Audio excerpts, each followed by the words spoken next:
Okay, so again, going along with last week's training about the bamboo, right? So this will piggyback a little bit off of that training.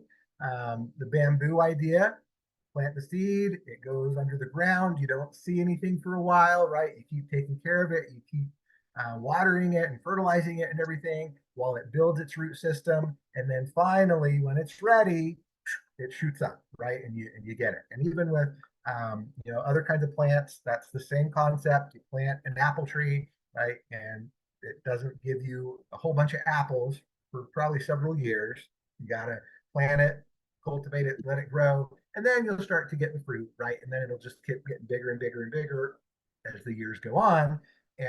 But it took that initial faith, right? Planting a seed is an act of faith because you believe that seed is going to produce something in the future, even though you're not getting immediate results, even though you're not getting something today, right? But you believe in it, you put your time and your effort into it because you have faith that it will sprout, start to grow into a sapling, and then eventually start giving you fruit. Okay.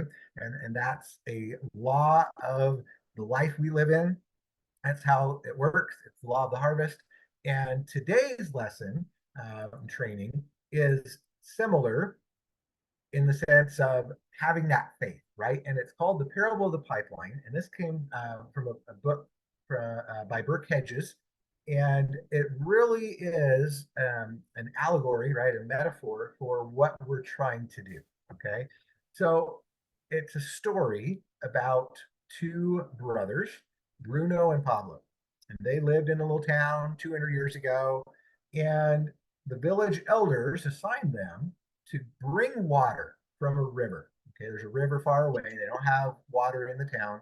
And so they have a well in the middle of the town, but it's gone dry. So they need to bring water from the river to fill that up so that all the townspeople can have water. So they say, hey, we're going to pay you guys, Bruno and Pablo, we're going to pay you guys $1 for every bucket that you bring from the river to fill up the well. And they're like, hey, that's great. That sounds like a great opportunity. So let's go, right? And of course, they're going to work Monday through Saturday and they get Sundays off. Okay, great.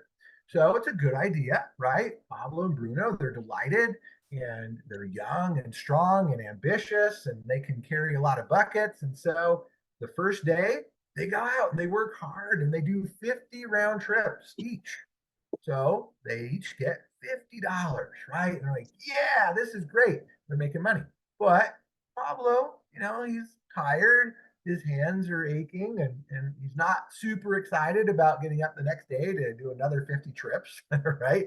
So he's starting to think, like, what can I do to make this a little bit easier, right? So he comes up with a better idea.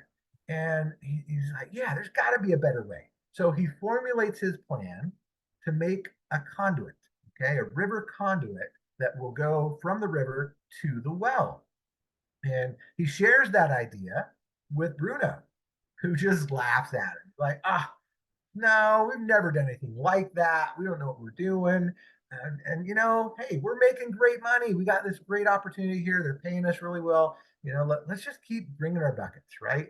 So, Bruno, he's just fine with the way it is, right? He's fine with having a decent life already. But hey, you know what?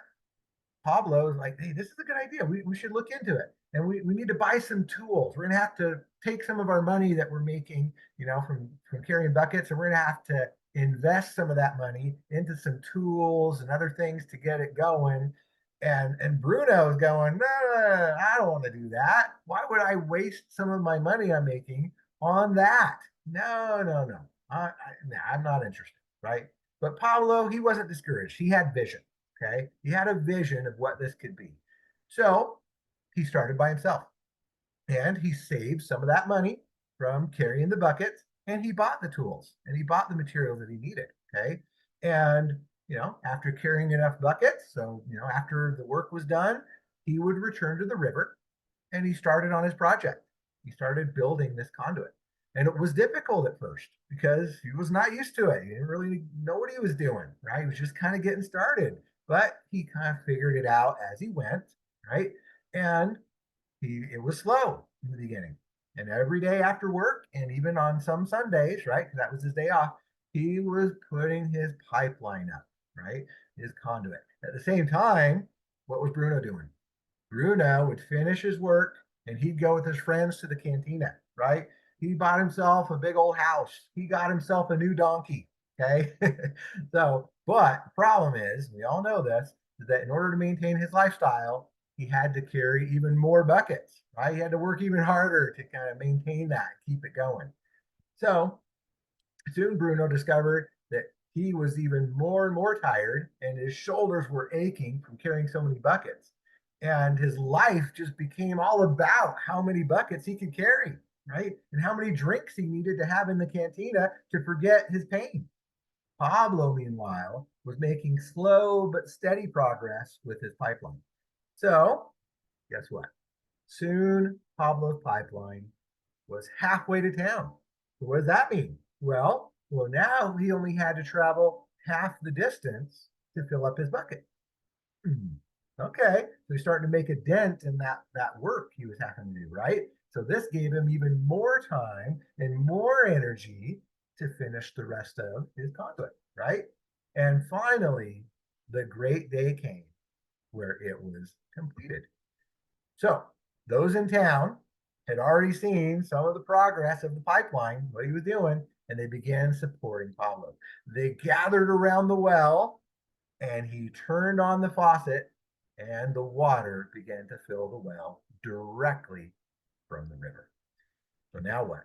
Well, Pablo still got $1 for every single bucket, okay, but he no longer had to carry them. He recouped his investment almost immediately, and now he was making money, even if he was asleep or traveling, whatever, because he owned the conduit, right? He owned that pipeline. In addition to money, the freedom to have more time came. Since he no longer had to go to the river, his days were freed up to do other activities, other things. But Bruno lost his job because there was no longer any need to carry the buckets. So he was sad and angry with Pablo. But at the same time, he realized that it was his own fault for not anticipating the situation and preparing for it. So Pablo had great ideas for Bruno. He wanted to help him, but Bruno couldn't see past the quick money that he was making.